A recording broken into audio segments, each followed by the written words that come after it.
আসসালামু আলাইকুম। আমি নাদির আহমেদ নুসাইবা রান্নাঘর থেকে সুস্বাগত। আপনারা সবাই ভালো আছেন? আমার পরিবারের সবাই ভালো আছে আলহামদুলিল্লাহ। আপনাদের মাঝে আরও একটা রেসিপি নিয়ে হাজির হলাম। সেটা হলো সস্তা জিনিস বস্তা ভরে নিয়ে এসে টমেটোর সস তৈরি করে নিলাম। এই টমেটোগুলোকে বোটার অংশটা একটা কুড়ুনি দিয়ে ফেলে নিতে হবে।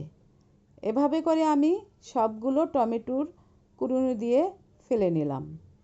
এই টমেটোগুলো গরমের দিনে কত দাম থাকে, তাই আমরা এগুলোকে সুন্দর করে সিদ্ধ করে ফ্রিজে রেখে দিতে পারি। একটা প্যানে নিয়ে নিলাম, নিয়েছি 2 কেজি টমেটো। টমেটোগুলো পাকা পাকা নিতে হবে, কাঁচা কাঁচা থাকলে কিন্তু সস তৈরি হবে না। এবার প্যানটাকে চুলায় বসিয়ে দিয়ে হাফ কাপ পানি দিয়ে ঢেকে দিব। 20 মিনিট পর যেয়ে দেখব আমার টমেটোগুলো কি সুন্দর সিদ্ধ হয়ে গেছে। নেড়ে চেড়ে প্যানটাকে নামিয়ে নিয়ে আসব। নিয়ে এসে উপরের যে খোসা ছিল সেগুলোকে উঠিয়ে নিব। খোসা শুদ্ধ কিন্তু ব্লেন্ডার করা যাবে না, তাহলে ছাবা ছাবা থাকবে, ছাকড়া ছাকড়া হয়ে থাকবে। এর জন্য আমরা খোসাগুলো ভালো মতো পরিষ্কার করে নিতে হবে। এভাবে করে আমরা টমেটো ডিপে রেখে দিতে পারি, সারা বছর খেতে পারবো। যখন দাম হবে তখন এই টমেটোগুলো আমরা বের করে করে রান্না করে খেতে পারি।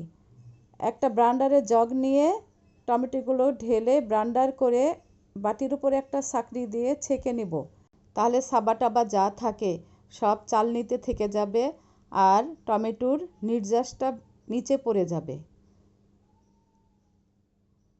এভাবে করে সবগুলো টমেটো আমি ছেঁকে নিয়েছি। এই দেখুন কি সুন্দর হয়েছে, কোথাও ছাবা ছাবা না।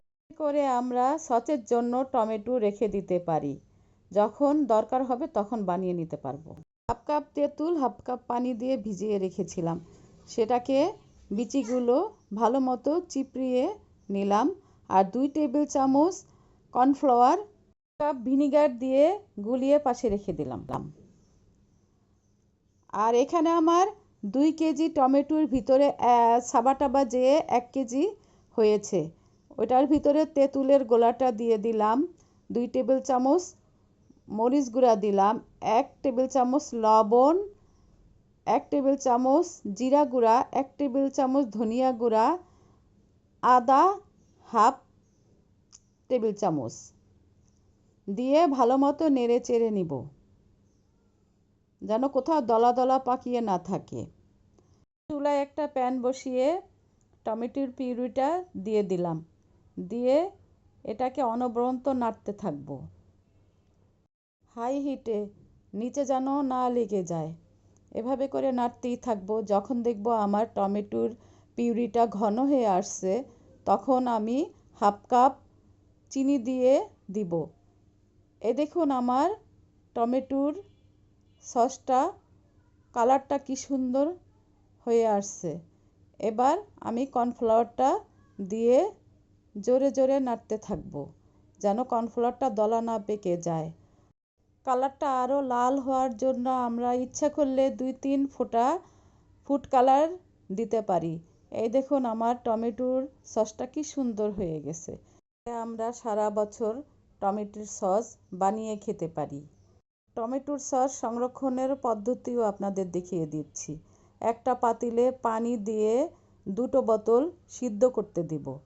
বোতল 2টো যখন টকবক করে সিদ্ধ হয়ে উঠবে, তখন আমি চুলার থেকে নামিয়ে বোতলগুলো একটা কাপড় দিয়ে মুছে নিব, যেন কোনো পানির অংশ না থাকে।